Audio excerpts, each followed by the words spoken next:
European Union wants to bolster its defense in face of Russia's aggression on Ukraine and growing US demands for greater European financial support for NATO. On paper, the bloc has created its first ever defense industrial strategy, but will cost hundreds of billions of euros.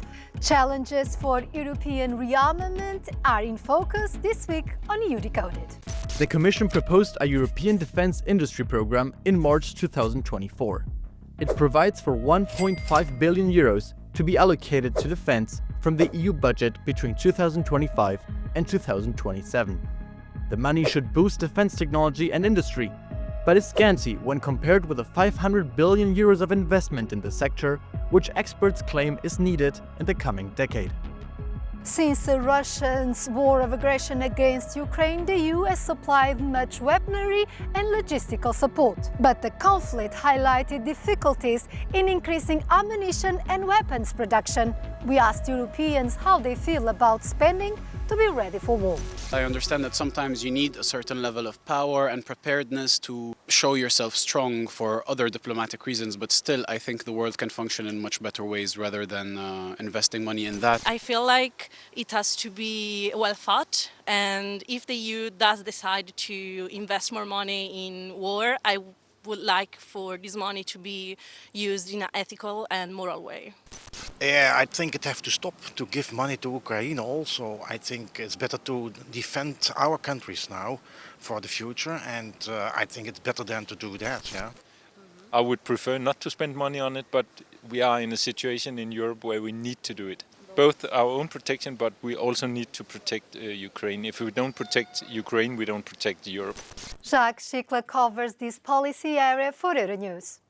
The EU produces weapons, but is also highly dependent on imports. What are the main goals of the new strategy to boost the industry? There's been a number of initiatives from the EU about this, regulations, standards and funding, all with a bid to ensure that that you can get the kind of economies of scale you get across the EU single market, so that countries, instead of each buying individually for their own armies and navies, that they club together and come up with some common principles and hopefully get the economies of scale you need to succeed.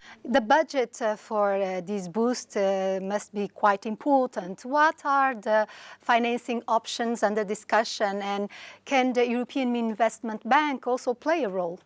Indeed, historically, most spending in this area has come from national budgets funding their national militaries.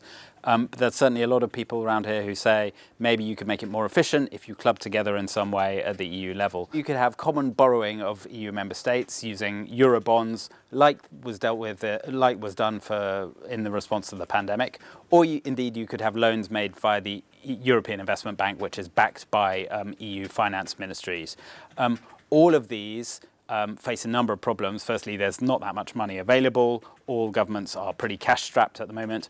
And also, there are a number of bars on the EU spending money on defence. A number of its members are avowedly neutral, and there are legal restrictions on its ability, for example, to buy arms or ammunition. Most of the EU members belong also to NATO, the main defense structure in the West. How does this affect the investment plans for the defense sector? When you look at an industrial policy for defense, the risk is that you exclude other NATO members, such as the US or the UK. They won't be very happy if the EU passes a regulation that says all our military spending, it has to be spent on European companies. It can't be spent on British aerospace or US defence companies. So there's the risk that creates a rift within the NATO alliance.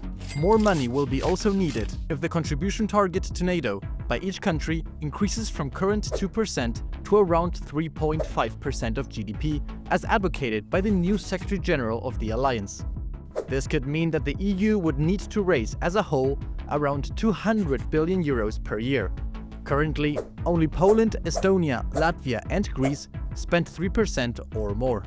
Germany and France, the bigger powerhouses in the EU, have reached the 2% target. But other big economies such as Italy and Spain are not yet at that level of spending. With us at the European Parliament is Tobias Kramer, member of the Committee on Foreign Affairs and the Subcommittee on Security and Defence.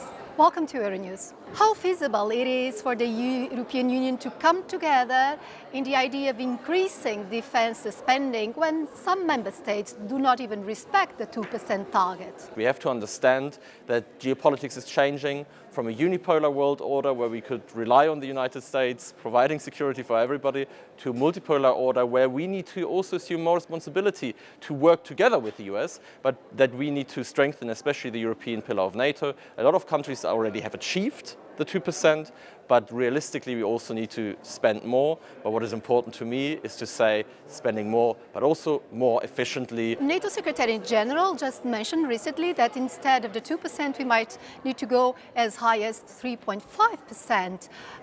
Germany, the country where you come from, is against the idea of issuing new common debt to get these large funds. But some countries argue that that is the only way to get a real boost to the industrial sector in the defense area. I think Germany actually is one of the countries where you've seen the biggest shift when it comes to defense spending. We had the Zeitenwende, so the shift of era that Chancellor Scholz called out, and we then really invested the 100 billion special investment into the Bundeswehr, and we actually are saying we need to reform, for instance, the German debt brake in that direction so that we can actually spend the money we need to have a strong defense for our country and for Europe. So the so-called Eurobonds for defense are feasible, are needed. Will we have a consensus among the member states when you know that the frugal countries are somehow more skeptical about that? I think it's really important that every country meets at least 2% and that we then talk about how we can ensure that this is done, that also financing on the European level is done in a solidary way. And I think that different Eurobonds are one option, but I think there are also other things we can talk about. For instance, one problem is that there is a lot of private money that could actually be channeled in that direction. We talk about industry, when we talk about even the supply chain. And at the moment, there are a lot of barriers for private investors that can't invest even if they wanted to. The EU is taking unprecedented steps to address the real potential of war. For the first time, it has a commissioner dedicated to the defense industry, the Lithuanian Andrius Kubilius. It also wants to use part of Russia's frozen assets for supporting Ukraine. But it remains to be seen to what extent it has the conditions and unity to be a global military power.